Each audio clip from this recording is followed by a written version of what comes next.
श्री स्वामी समर्थ. स्वामी महाराज तुमच्या सर्व चांगल्या इच्छा पूर्ण करो ही स्वामींच्या चरणी प्रार्थना करते आणि आजच्या या नवीन व्हिडिओला सुरुवात करते. मार्च महिन्यामध्ये होळी हा सण साजरा केला जातो. ज्यावेळेस फाल्गुन पौर्णिमा असते त्यावेळेस हुताशनी पौर्णिमा म्हणजेच होळी हा दिवस साजरा केला जातो. आता पौर्णिमा तिथीचा जो प्रारंभ आहे तर तो 13 मार्चला गुरुवारी प्रारंभ होणार आहे सकाळी 10:36 आणि पौर्णिमा तिथीची समाप्ती ही 14 मार्चला म्हणजे शुक्रवारी दुपारी 12:25 होणार आहे. अशा स्थितीत उदया तिथीनुसार आपल्याला पौर्णिमा ही 13 मार्चला साजरी करायची आहे आणि याच दिवशी होळीचा सण देखील आपल्याला साजरा करायचा आहे. हुताशनी पौर्णिमा हा आपल्या हिंदू धर्मातील अनन्यसाधारण महत्त्वाचा दिवस असतो, कारण या दिवशी आपण होळी साजरी करत असतो. होळीमध्ये अनेक प्रकारच्या नकारात्मक शक्ती, वाईट दोष आणि इडापिडा आपण नष्ट करत असतो. होळी हा जो दिवस आहे तर तो असत्यावरती सत्याचा विजय, त्याचबरोबर अधर्मावरती धर्माचा विजय म्हणून ओळखला जात असतो. हुताशनी पौर्णिमेच्या दिवशी आपल्याला माता लक्ष्मी, भगवान विष्णूंची उपासना करायची असते आणि त्याचबरोबर भगवान विष्णूंचं जे एक स्वरूप आहे ते सर्वांनाच माहीत आहे, ते म्हणजे नृसिंह अवतार.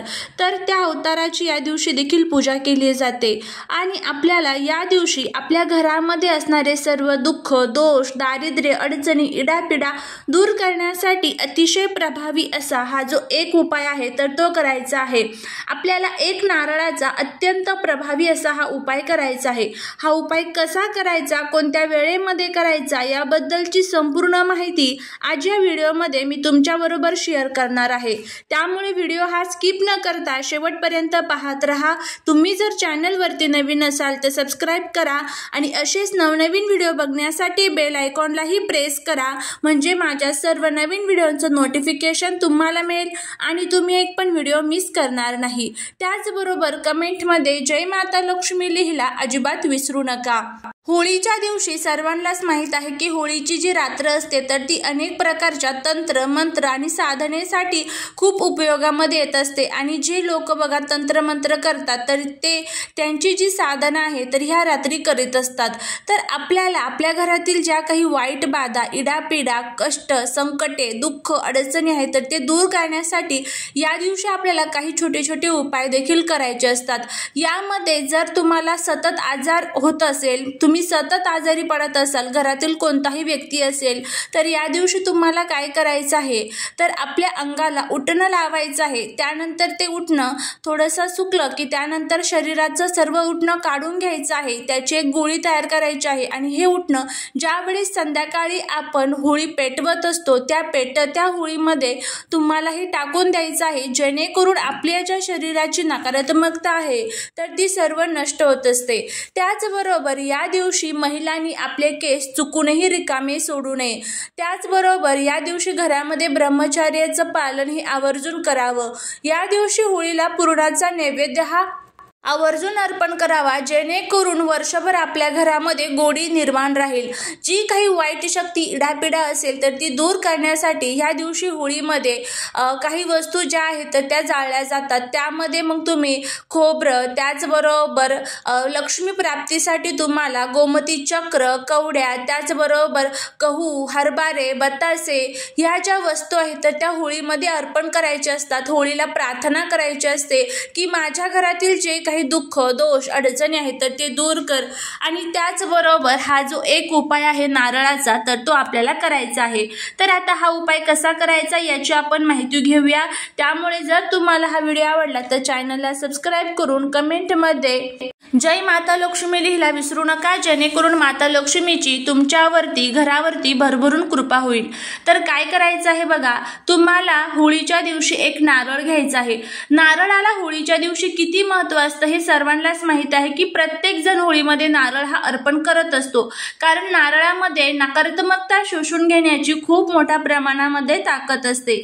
तर आता हा उपाय आपण कशासाठी करत आहोत बघा, तुम्ही खूप कष्ट करताय, मेहनत करताय पण तरीही तुमच्या कष्टाला मेहनतीला नशिबाची साथ मिळत नसेल, तुमच्यावरती खूप कर्ज झालेलं आहे तरी तुम्हाला त्या कष्ट करूनही कर्जातून तुम्हाला मुक्तता मिळत नसेल, घरामध्ये पैसा जो आहे तर तो येत नसेल, आलेला पैसा टिकत नसेल, सतत तुम्हाला पैशांच्या संबंधित अडचणी ज्या आहेत तर त्या येत असतील, सतत तुम्हाला कामांमध्ये अडथळे येत असेल, त्याचबरोबर तुमच्या मनामध्ये काही जर इच्छा असेल धनप्राप्ती, कर्जमुक्ती, नोकरी संबंधित, प्रमोशन संबंधित काही जर तुमच्या इच्छा असतील, त्या इच्छा तुमच्या पूर्ण होत नसेल तर ह्या ज्या काही तुमच्या अनेक समस्या आहेत तर त्या सर्व समस्यांसाठी तुम्हाला हा जो नारळाचा एक उपाय आहे तर तो करायचा आहे।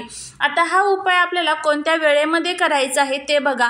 सर्वात प्रथम तुम्हाला हा उपाय होळीच्या दिवशी दिवसभरामध्ये तुम्ही कधीही करू शकता।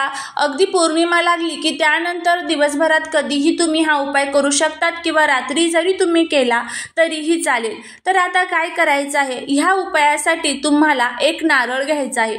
नारळ घेत असताना त्याला शेंडी असावी, जटावाला नारळ जो असतो तर तो तुम्हाला व्यवस्थित घ्यायचा आहे।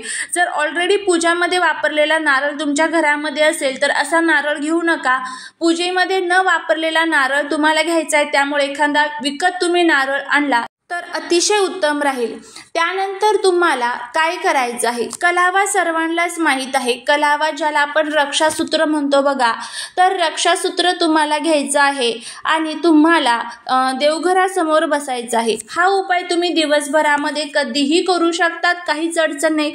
फक्त जर घरामध्ये सुतक पिरियड्स असेल तर तुम्हाला हा उपाय करता येणार नाही। उपाय करत असताना तो श्रद्धेने, विश्वासाने आणि भक्तीने करायचा असतो, त्यावेळेसच आपल्याला त्याचे जे फायदे आहेत तर ते बघायला मिळत असतात।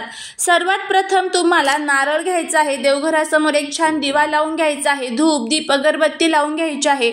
नंतर हा जो नारळ आहे तर तो तुम्हाला तुमच्या हातामध्ये धरायचा आहे आणि नारळ हातात ज्यावेळेस आपण धरत आहोत तर त्यावेळेस त्याची जी शेंडी आहे तर ती देवांकडे करायची, नारळाकडचा जो भाग आहे तर तो आपल्याकडे करायचा। अशा पद्धतीने दोन्ही हातांमध्ये तुम्हाला हा नारळ धरायचा आहे आणि त्यानंतर तुम्हाला ऋणमुक्ती नृसिंह स्तोत्र या स्तोत्राचं तुम्हाला 21 वेळेस पठण करायचं आहे। 21 वेळेस पठण झालं की त्यानंतर हा नारळ तुम्हाला घ्यायचा आहे आणि जो लाल कलरचा आपण धागा घेतलेला आहे बघा, तर संपूर्ण घरामधनं फिरत असताना आपल्याला या नारळावरती तो धागा 7 वेळेस गुंडाळायचा आहे। तुमचं हॉल, त्याच्यानंतर किचन, बेडरूम संपूर्ण घरातून नारळ फिरवायचा, 7 वेळेस धागा त्याला गुंडाळायचा आहे फिरवत असतानाच आणि मनातल्या मनात भगवान विष्णुदेवांना प्रार्थना करायची आहे की माझ्या घरामध्ये जे काही कर्ज असेल, दुःख असेल, दारिद्र्य असेल तर ते सर्व दूर करा, पैशांच्या ज्या काही अडचणी असेल तर त्याही दूर करा आणि त्यानंतर हा नारळ तुम्हाला देवघरासमोर ठेवायचा आहे। यानंतर ज्यावेळेस रात्री आपण होळी पेटवणार आहोत तर होळी पेटवल्यानंतर तुम्हाला हा नारळ घ्यायचा आहे आणि त्या होळीमध्ये तो अर्पण करायचा आहे, म्हणजेच होळीमध्ये तो तुम्हाला जाळून टाकायचा आहे। तर अशा पद्धतीने तुम्हाला हा नारळाचा जो एक उपाय आहे तर तो करायचा आहे। या उपायाने सर्व कामामध्ये तुम्हाला यश मिळेल, कर्जमुक्ती होईल, 7 पिढ्यांचं दारिद्र्य नष्ट होईल, घरातील गरिबी जी आहे तर ती कायमची संपून जाईल। असा हा प्रभावी उपाय तुम्ही नक्की होळीच्या दिवशी करून बघा, तुम्हाला नक्कीच याचा चांगला अनुभव येईल। तर हा जो उपाय आहे तो करून बघा, नक्कीच तुम्हाला त्याचा चांगला फायदा होईल। चालेली सेवा ही महाराजांच्या चरणी रुजू करते। व्हिडिओ जर आवडला असेल तर लाईक, शेअर आणि सबस्क्राईब करायला विसरू नका। भेटूया पुढच्या एका छानशा नवीन व्हिडिओत नवीन माहितीसोबत। श्री स्वामी समर्थ।